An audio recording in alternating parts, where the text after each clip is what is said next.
Hello friends, welcome back to another video of SRG tuition. आज की वीडियो में हम क्लास 12th का chapter number 3 human reproduction start करने वाले हैं। और आज की वीडियो में हम इस चैप्टर का एक इम्पॉर्टेंट टॉपिक पढ़ेंगे जो कि है मेल रिप्रोडक्टिव सिस्टम।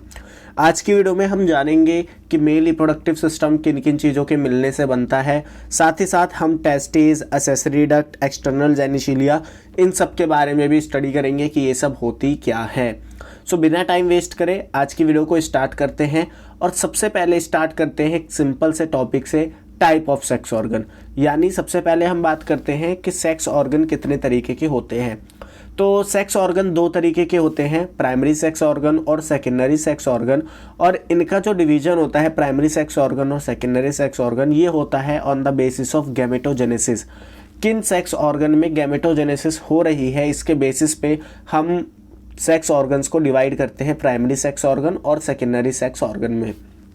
अगर मैं बात करूं प्राइमरी सेक्स ऑर्गन की, तो प्राइमरी सेक्स ऑर्गन हमारे वो सेक्स ऑर्गन होते हैं जिनमें गैमेट का फॉर्मेशन होता है। इनकी एक और स्पेशलिटी होती है कि ये सेक्स हार्मोन को सिक्रीट करते हैं। वहीं अगर हम बात करें सेकेंडरी सेक्स ऑर्गन की, तो सेकेंडरी सेक्स ऑर्गन वो ऑर्गन होते हैं या वो सेक्स ऑर्गन होते हैं जो कि गैमेट के मैचुरेशन, उसके स्टोरेज और उसके ट्रांसपोर्ट में मदद करें। अगर हम बात करें प्राइमरी सेक्स ऑर्गन की, तो मेल में जो प्राइमरी सेक्स ऑर्गन होता है वो होता है टेस्टिस, और फीमेल में जो प्राइमरी सेक्स ऑर्गन है वो है ओवरीज। वहीं अगर हम सेकेंडरी सेक्स ऑर्गन की बात करें, तो मेल में एपिडिडाइमिस, ये टेस्टिस नहीं आएगा, टेस्टिस जो हमारी प्राइमरी सेक्स ऑर्गन होती है। मेल में हम एपिडिडाइमिस लिख सकते हैं, पेनिस लिख सकते हैं, ये सब हमारे सेकेंडरी सेक्स ऑर्गन हैं। वहीं अगर हम बात करें फीमेल की, तो फीमेल में fallopian tube, vagina, memory glands, ये सब सेकेंडरी सेक्स ऑर्गन में आती हैं। अब हम बात करते हैं मेल रिप्रोडक्टिव सिस्टम की, कि मेल रिप्रोडक्टिव सिस्टम कहाँ पे प्रेजेंट होता है और इसमें क्या क्या चीज़ें इंक्लूड होती हैं। अगर हम बात करें मेल रिप्रोडक्टिव सिस्टम की, तो ये पेल्विस रीजन में लोकेटेड होता है। और अगर हम बात करें इसमें क्या क्या चीज़ें इंक्लूड होती हैं, तो इसमें a pair of testis include होती हैं, इसमें एक्सेसरी डक्ट इंक्लूड होती हैं। अगर मैं बात करूँ एक्सेसरी डक्ट कौन कौन सी होती है, तो उसमें rete testis, Vasa इफ्रेंशिया, epididymis and vas deferens होती हैं। इसके बाद जो मेल रिप्रोडक्टिव सिस्टम होता है उसमें एक्सेसरी ग्लैंड्स होते हैं, जैसे कि हमारा सेमिनल वेसाइकल एक ग्लैंड होता है जो कि वन पेयर होता है, प्रोस्टेट ग्लैंड होता है जो कि सिंगल होता है, और वहीं बल्ब यूरेथ्रल ग्लैंड भी प्रेजेंट होता है जिसको हम कोपलैंड ग्लैंड भी बोलते हैं, और ये भी वन पेयर होता है। अगर हम आगे बढ़े तो मेल रिप्रोडक्टिव सिस्टम में एक्सटर्नल जेनिशिलिया भी होता है जिसमें हम पेनिस और स्क्रोटम को काउंट करते हैं। अब यहाँ पे मैंने डायग्राम के थ्रू आपको मेल रिप्रोडक्टिव सिस्टम दिखाने की कोशिश करी है, तो आइए इनकी लेबलिंग को समझते हैं कि कौन सा पार्ट क्या है। यहाँ पे सबसे पहले हम बात करेंगे प्राइमरी सेक्स ऑर्गन की, कि जो है हमारी टेस्टिस। ये जो रेड कलर से मैंने बना रखी है ये है हमारी टेस्टिस। और आपने पढ़ा होगा एनसीईआरटी में, अगर आपने कभी ओपन करी है या सुना भी होगा, कि जो हमारी टेस्टिस होती हैं वो हमारी बॉडी के बाहर प्रेजेंट होते हैं एक पाउच में, और इस पाउच को हम बोलते हैं स्क्रोटम। अब कई बच्चों के मन में ये सवाल आता है कि टेस्टिस स्क्रोटम में क्यों प्रेजेंट होती हैं। तो टेस्टिस स्क्रोटम में इसलिए प्रेजेंट होती हैं क्योंकि टेस्टिस जो है वो गैमेट का यानी कि स्पर्म का फॉर्मेशन करती है मेल में, और स्पर्म फॉर्मेशन के लिए जो टेम्परेचर चाहिए होता है वो नॉर्मल बॉडी टेम्परेचर से कम चाहिए होता है। इसीलिए जो टेस्टिस होती है वो स्क्रोटम के अंदर हमारी बॉडी के बाहर प्रेजेंट होती है। इसके बाद अगर हम बात करें तो स्क्रोटम के अंदर अगर हम थोड़ा स्टडी करें तो यहाँ पे दो मसल होती है, क्रीमेस्टर मसल और डार्टोज मसल। क्रीमेस्टर मसल जो होती है वो हमारी जो एक्सेसरी डक्ट होती है उसको लाइन करती है और साथ ही साथ टेस्टिस को भी कवर करती है। और जो क्रीमेस्टर मसल होती है ये स्क्रोटम को अंदर से ढकने का काम करती है। क्रीमेस्टर मसल क्या करती है, स्क्रोटम को अंदर से ढकने का काम करती है, यानी इंटरनली लाइंड करती है। अब ये जो दो मसल होती है हमारी क्रीमेस्टर मसल और डार्टोज मसल, ये दोनों साथ में मिलके थर्मो रेगुलेशन में मदद करते हैं, टेस्टिस के थर्मो रेगुलेशन में मदद करते हैं, मतलब टेस्टिस के टेम्परेचर को मेंटेन करने में मदद करते हैं। होता क्या है कि जब बहुत ज़्यादा विंटर होती है तो जो बाहर इन्वायरमेंट होता है वहाँ पे टेम्परेचर कम होता है, तो ये दोनों मसल मिलके क्या करती है, क्रीमेस्टर मसल एंड डार्टोज मसल मिलके क्या करती हैं, जो टेस्टिस होती हैं उसको थोड़ा बॉडी बॉडी के पास ले जाती हैं ताकि वहाँ पे जो टेम्परेचर है वो मेंटेन हो सके। और इसी तरीके से जब बाहर बहुत ज़्यादा गर्मी होती है तो क्रीमेस्टर मसल और डार्टोज मसल मिलके टेस्टिस को बॉडी पार्ट से या बॉडी से दूर ले जाते हैं ताकि उसका टेम्परेचर मेंटेन हो सके। अब ये जो हमारे स्क्रोटम होती है इसके ऊपर एक हमारी होती है स्पर्मेटिक कॉर्ड। स्पर्मेटिक कॉर्ड वो जगह है जहाँ से हमारी वास डिफरेंट, हमारे ब्लड वेजल्स, हमारे लिम्फ वेजल्स और साथ ही साथ जो भी हमारे न्यूरॉन्स होते हैं वो यहाँ से मूव करते हैं स्पर्मेटिक कॉर्ड से। इसी तरीके से एक पाथ होता है इंग्वल कैनाल। इंग्वल कैनाल क्या है? इंग्वल कैनाल वो जगह है जहाँ से हमारी सिर्फ और सिर्फ एसेसरी डक्ट पास होती है। इंग्वल कैनाल कौन सी जगह है? जहाँ से हमारी सिर्फ और सिर्फ क्या पास होती है? हमारी एसेसरी डक्ट पास होती है। और स्पर्मेटिक कॉर्ड क्या है? जहाँ से हमारा एसेसरी डक्ट, लिम्फ वेजल्स और जो हमारे ब्लड वेजल्स हैं वो सब यहाँ से पास करते हैं। अब एसेसरी डक्ट में यहाँ पे हमने लेबलिंग करी है वास डिफरेंट की। वास डिफरेंट जो है जाके ओपन होता है एम्पुला में। बेसिकली एम्पुला जो है वो पार्ट है वास डिफरेंट का। यहाँ पे मैंने एम्पुला को इसलिए रिप्रेजेंट करा है क्योंकि एम्पुला में ही जो हमारा स्पर्म है वो स्टोर होता है और यहीं से वो ट्रांसपोर्ट भी होता है। एम्पुला के बाद हमारा एक ग्लैंड आता है जिसको हम बोलते हैं सेमिनल वेसाइकल। क्या बोलते हैं? Seminal vesicle. ये सेमिनल वेसाइकल क्या करता है? कुछ सिक्रेशन करता है जो स्पर्म के साथ मिलके आगे मूव करती है। अब ये जो हमारी वास डिफरेंट है ये यूरिनरी ब्लैडर के ऊपर लूप बनाते हुए जाके ओपन होती है। कहाँ? यूरेथ्रा में। कहाँ ओपन होती है? यूरेथ्रा में। ये जो मैंने आपको पूरी डक्ट दिखा रखी है इस पूरी डक्ट को हम बोलते हैं यूरेथ्रा। यूरेथ्रा जो होती है हमारी, इसके अराउंड एक ग्लैंड होता है जिसको हम बोलते हैं प्रोस्टेट ग्लैंड। क्या बोलते हैं? Prostate gland. ये जो प्रोस्टेट ग्लैंड होता है ये सिंगल होता है। कैसा होता है? सिंगल होता है। ये एक अकेला ग्लैंड होता है। इसके नीचे प्रेजेंट होता है कॉपर्स ग्लैंड जो कि पेयर में होता है। यहाँ पे मैंने दिखा रखा है कॉपर्स ग्लैंड कैसे है, पेयर में है। फिर कॉपर्स ग्लैंड के नीचे से स्टार्ट हो जाता है पूरा पेनिस। क्या स्टार्ट हो जाता है? पेनिस। और ये जो डक्ट है इसको हम क्या बोलते हैं? यूरेथ्रा बोलते हैं, या फिर हम इसको एक और नाम देते हैं यूरोजेनाइटल ट्रैक्ट। अब आपके मन में क्वेश्चन आ रहा होगा कि हम यूरेथ्रा को यूरोजेनाइटल ट्रैक्ट क्यों बोलते हैं? तो यूरेथ्रा को हम यूरोजेनाइटल ट्रैक्ट इसलिए बोलते हैं क्योंकि ये जो यूरेथ्रा है ये कॉमन पैसेज होती है यूरिन के लिए भी और जो स्पर्म रिलीज होता है उसके लिए भी। अब आगे अगर हम मूव करें तो फिर आता है हमारा ग्लैंड पेनिस। ग्लैंड पेनिस होता क्या है? पेनिस का जो एनलार्ज हिस्सा होता है, जो फूला हुआ हिस्सा होता है उसको हम बोलते हैं ग्लैंड पेनिस। और ग्लैंड पेनिस को कवर करने का काम करती है फोर स्किन। ग्लैंड पेनिस को कवर करने का काम कौन करता है? फोर स्किन करता है। और जो ओपनिंग होती है यूरेथ्रा की उसको हम बोलते हैं यूरेथ्रल ऑरिफाई। क्या बोलते हैं? यूरेथ्रल ऑरिफाई। तो ये जो मेल रिप्रोडक्टिव सिस्टम है इस डायग्राम के साथ आपका एंड हो जाता है। अब हम दो टर्म पढ़ते हैं और उसके बाद हम मूव कर जाएंगे पर्टिकुलर टॉपिक्स पे, जैसे कि हम पूरा फिर टेस्टिस के बारे में जानेंगे, उसके टीएस सेक्शन को पढ़ेंगे। तो सबसे पहले हम बात करते हैं टर्म की जो कि है सर्कमसिजन। सर्कमसिजन होता क्या है? जब हम फोर स्किन को रिमूव कर देते हैं ग्लैंड पेनिस के ऊपर से तो उसको हम नाम देते हैं सर्कमसिजन। सेकंड जो हमारी टर्म आती है या आप कह सकते हो एक कंडीशन होती है जिसको हम बोलते हैं इंग्यूनल हार्निया। इंग्यूनल हार्निया में होता क्या है कि जो इंटेस्टाइन होती है उसका जो कुछ पार्ट होता है वो इंग्वल कैनाल में मूव कर जाता है और इसी चीज़ को हम बोलते हैं इंग्यूनल हार्निया। अब ये होता किस वजह से है? ये होता इस वजह से है कि जब कोई व्यक्ति बहुत ज़्यादा वेट उठाता है तो उस वजह से क्या होता है, कई बार इंटेस्टाइन जो होती है वो मूव कर जाती है इंग्वल कैनाल के अंदर और इसी कंडीशन को हम नाम देते हैं इंग्यूनल हार्निया। अब हम आगे मूव करते हैं और बात करते हैं प्राइमरी सेक्स ऑर्गन की जो कि है हमारा टेस्टिस मेल में।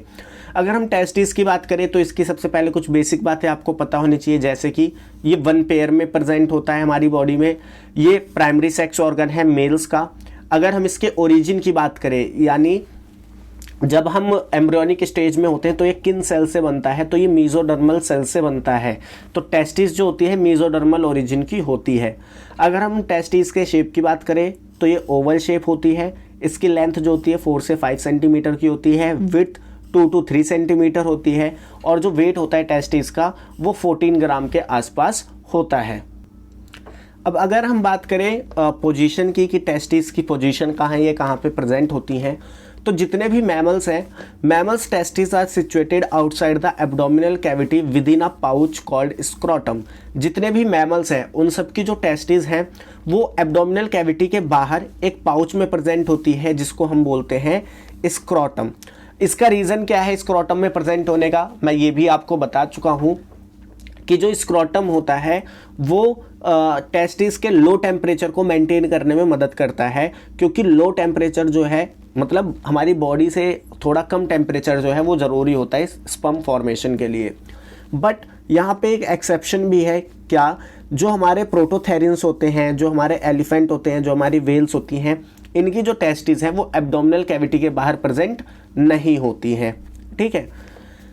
Scrotum help in maintaining the low temperature of testis 2 to 2.5 degree Celsius lower than normal body temperature necessary for spermatogenesis. अब जैसे मैंने आपको बताया था कि जो स्क्रोटम होता है वो टेस्टिस के लो टेम्परेचर को मेंटेन करती है, जो कि 2 से 2.5 डिग्री सेल्सियस होता है नॉर्मल बॉडी टेम्परेचर से। मतलब अगर हमारी बॉडी नॉर्मल बॉडी टेम्परेचर होता है 37 degree Celsius, but sperm formation के लिए या स्पर्मेटोजेनेसिस के लिए जो नॉर्मल टेम्परेचर चाहिए होता है वो 35 डिग्री सेल्सियस के आसपास चाहिए होता है। तो इस टेम्परेचर को मेंटेन करने में मदद करता है स्क्रोटम।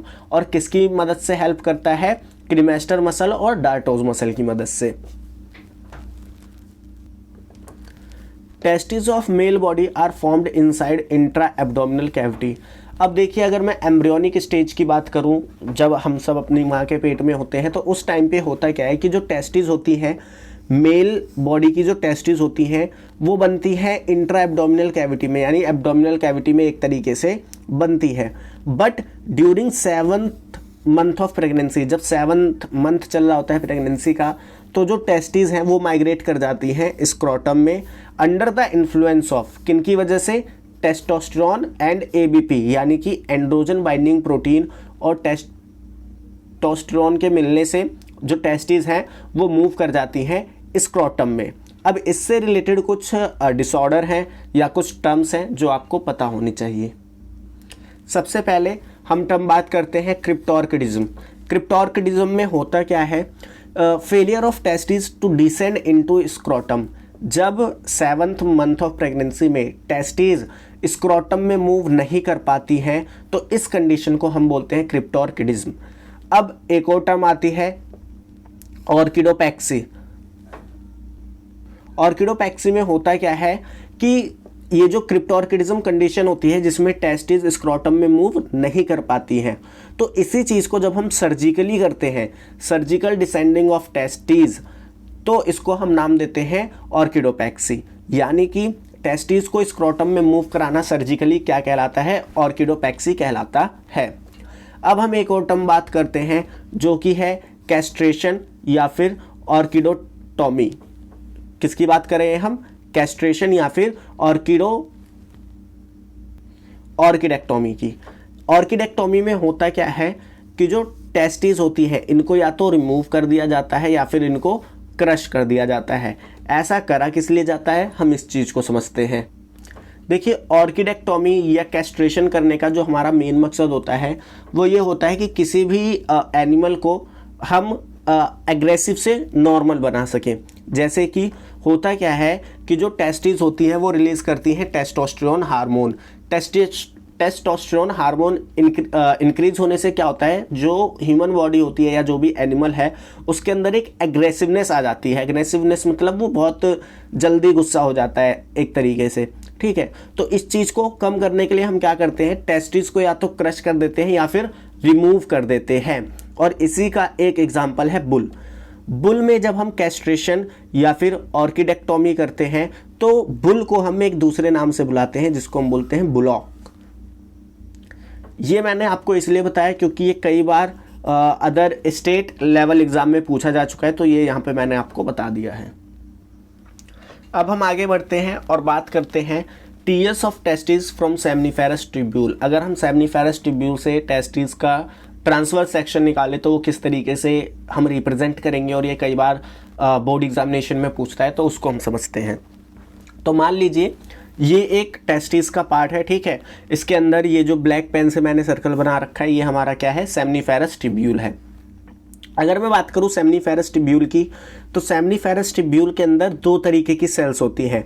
एक होती है स्पर्मेटोगोनिया, जो कि हमारी मेल जर्म सेल होती हैं जिनसे स्पर्म बनता है, और एक हमारी होती है सर्टोली सेल्स। सर्टोली सेल्स क्या करती हैं, सिक्रेट करती हैं एंड्रोजन बाइंडिंग प्रोटीन, इनहिबिन और स्पर्म मैचुरेशन फैक्टर, यानी कि वो फैक्टर जो स्पर्म के मैचुरेशन में मदद करेगा। और स्पर्मेटोगोनिया क्या करती हैं, ये मियोसिस करके जो हमारे स्पर्मेटिड है या स्पर्म है उसका फॉर्मेशन करती है। अब ये जो हमारे सेमनीफेरस ट्यूब्यूल होती है, सेमनीफेरस ट्यूब्यूल के बाहर का जो स्पेस होता है, जो खाली होता है थोड़ा बहुत, उस स्पेस को हम नाम देते हैं इंटरस्टिशियल स्पेस। क्या नाम देते हैं, इंटरस्टिशियल स्पेस। इस इंटरस्टिशियल स्पेस में ब्लड वेसल, लिम्फ वेसल और इंटरस्टिशियल सेल, नर्व्स, ये सब प्रेजेंट होती है। अब हम बात करते हैं इंटरस्टिशियल सेल की कि इंटरस्टिशियल सेल होती क्या है। तो इंटरस्टिशियल सेल्स को हम लीडिंग सेल्स भी बोलते हैं, इंटरस्टिशियल सेल्स को हम लीडिंग सेल्स भी बोलते हैं। और ये कहाँ प्रेजेंट होती हैं, ये प्रेजेंट होती हैं इंटरस्टिशियल स्पेस में। अब ये जो लीडिंग सेल्स होती हैं या इंटरस्टिशियल सेल्स होती हैं, ये रिलीज करती हैं टेस्टोस्टेरोन हार्मोन। क्या रिलीज करती हैं, ये टेस्टोस्टेरोन हार्मोन, जो कि स्पर्मेटोजेनेसिस को कराता है, जो कि क्या करता है, स्पर्मेटोगोनिया में स्पर्मेटोजेनेसिस को कराता है, यानी कि स्पर्मेटिड के फॉर्मेशन का जो प्रोसेस है उसको स्टार्ट कराता है। अभी अगर मैं आपको इस प्रोसेस की यानी कि स्पर्मेटोजेनेसिस की आउटलाइन ड्रॉ करूं, तो जो हमारी स्पर्मेटोगोनिया होती है यानी कि मेल जर्म सेल होती है, इससे हमारा बनता है स्पर्मेटिड। और इस स्पर्मेटिड के फॉर्मेशन में का जो प्रोसेस होता है, स्पर्मेटोगोनिया से स्पर्मेटिड के बनने का जो प्रोसेस होता है, इसी को हम बोलते हैं स्पर्मेटोजेनेसिस। और स्पर्मेटिड से हमारा क्या बनता है, स्पर्म बनता है by the help of sperm maturation factor. और इस स्पर्म मैचुरेशन फैक्टर को रिलीज कौन करता है, सर्टोली सेल्स रिलीज करती हैं। अब हम आगे मूव करते हैं और बात करते हैं सेमनीफेरस ट्यूब्यूल्स की कि ये होती क्या है, ठीक है, और हमने इनकी बात क्यों करी। Each testis has 200 to 250 compartment called testicular lobules. Each lobule contain 1 to 3 highly coiled seminiferous tubule. Each seminiferous tubule is lined by two type of cells, जिसमें मेल जर्म सेल होती है और सर्टोली सेल्स होती है। यहाँ पे आपको क्या बताया गया है, यहाँ पे आपको बताया गया है कि जो टेस्टिस होती है, हर एक टेस्टिस में 200 से 250 कंपार्टमेंट होते हैं, और हर एक कंपार्टमेंट में 1 से 3 हाईली कोइल्ड सेमनीफेरस ट्यूब्यूल होती है। और जो सेमनीफेरस ट्यूब्यूल होती है, ये इंटरनली यानी अंदर से कवर होती है दो तरीके की सेल से, एक तो मेल जर्म सेल जो कि स्पर्म बनाती है, और दूसरा सर्टोली सेल्स। आप इसको इस तरीके से भी समझ सकते हैं कि टेस्टिस जो है वो एक घर है, वो एक बिल्डिंग है बहुत बड़ी, ठीक है। और इसके अंदर ये जो टेस्टिकुलर लोब्यूल हैं, ये क्या है, अपार्टमेंट्स हैं, यानी कि इसके अंदर 200 से 250 क्या है, फ्लोर्स हैं। ये जो टेस्टिस है ये पूरा एक अपार्टमेंट है, और ये जो टेस्टिकुलर लोब्यूल्स हैं ये क्या है, ये इस अपार्टमेंट के फ्लोर्स हैं। इन फ्लोर के अंदर 1 से 3 रसोई हैं, 1 से 3 क्या है, रसोई या फिर किचन, आप जो भी कहना चाहो। और इस किचन को क्या नाम दिया है, इस किचन को नाम दिया है सेमनीफेरस ट्यूब्यूल। क्या नाम दिया है, सेमनीफेरस ट्यूब्यूल। और सेमनीफेरस ट्यूब्यूल वही जगह है जहाँ पे स्पर्म बनता है, तो किचन के अंदर ही स्पर्म बनता है। तो इस तरीके से भी आप इस चीज़ को याद रख सकते हो।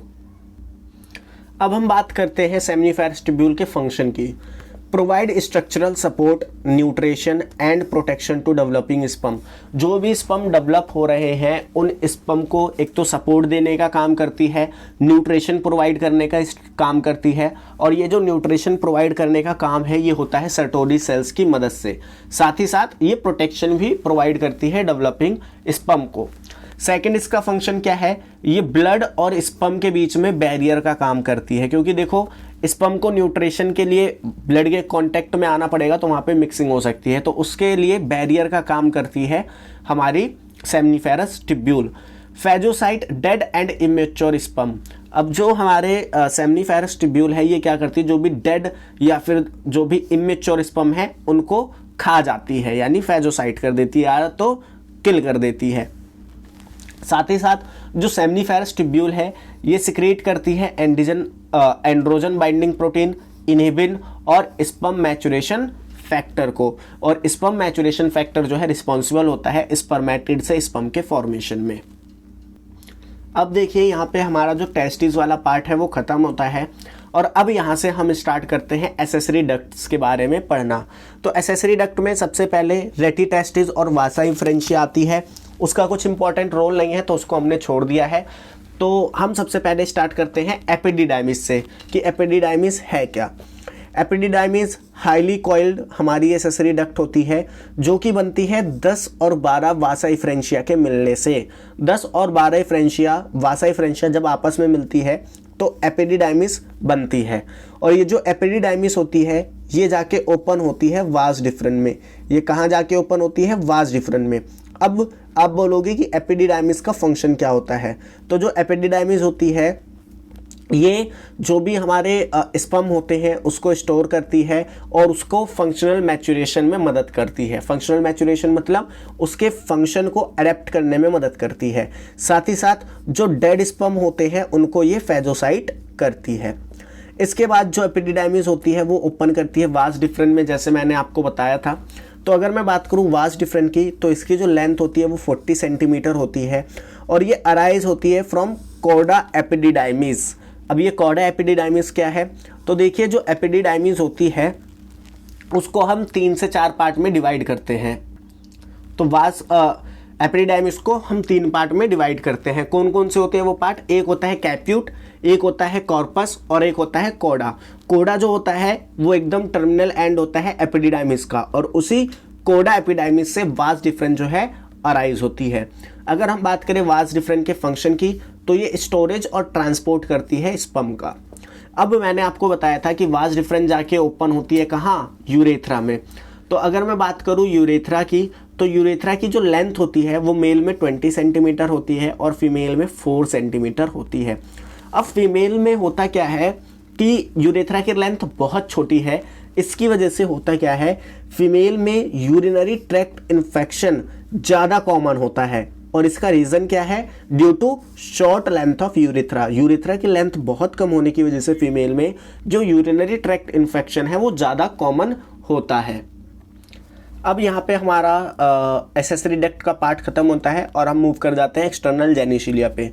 तो जो एक एक्सटर्नल जेनिशिलिया थी स्क्रोटम, उसके बारे में मैंने आपको बता दिया। अब हम बात करते हैं पेनिस की। अगर बात करें पेनिस की तो जो पेनिस होता है वो 3 स्पेशल टिश्यू के मिलने से बनता है, ठीक है। और ये जो स्पेशल टिश्यू होते हैं ये इरेक्टाइल नेचर के होते हैं, यानी इरेक्ट हो जाते हैं सिग्नल आने पे। 3 इरेक्टाइल सिलेंड्रिकल टिश्यू जो हैं वो इस पेनिस के फॉर्मेशन में मदद करते हैं। ये जो हमारे स्पेशल टिश्यू हैं ये पेनिस के इरेक्शन में और साथ ही साथ पेनिस के थ्रू इंसेमिनेशन में मदद करते हैं। अब ये इंसेमिनेशन होता क्या है? इंसेमिनेशन एक प्रोसेस होता है जिसमें सीमन को इजैकुलेट करा जाता है फीमेल के वजाइना में, और ये जो प्रोसेस होता है इसको हम बोलते हैं इंसेमिनेशन। और ये जो हमारे 3 इरेक्टाइल स्पेशल टिश्यू होते हैं ये पेनिस के इरेक्शन और साथ ही साथ सीमन के इंसेमिनेशन में हेल्प करते हैं। अब ये जो इरेक्शन और इजैकुलेशन होता है ये होता कैसे है हम इसको समझ लेते हैं। सो देखिए आपको सबसे पहले पता है CNS यानी कि सेंट्रल नर्वस सिस्टम, जिसमें हमारा ब्रेन और स्पाइनल कोड आती है। ये 2 तरीके के सिग्नल जनरेट करता है, जिसमें से एक होता है autonomic nervous system. Autonomic nervous system 2 तरीके के होते हैं, पैरासिम्पथेटिक और सिंपथेटिक। सबसे पहले होता क्या है, या अगर हम बात करें इरेक्शन या एनलार्जमेंट की तो उसमें होता क्या है कि पैरासिम्पथेटिक नर्वस सिस्टम जो है वो पेनिस के लोकल टिश्यू को सिग्नल भेजता है, पेनिस के लोकल टिश्यू को सिग्नल भेजता है, और लोकल टिश्यू क्या करते हैं सिग्नल मिलने के बाद नाइट्रिक ऑक्साइड का फॉर्मेशन करते हैं।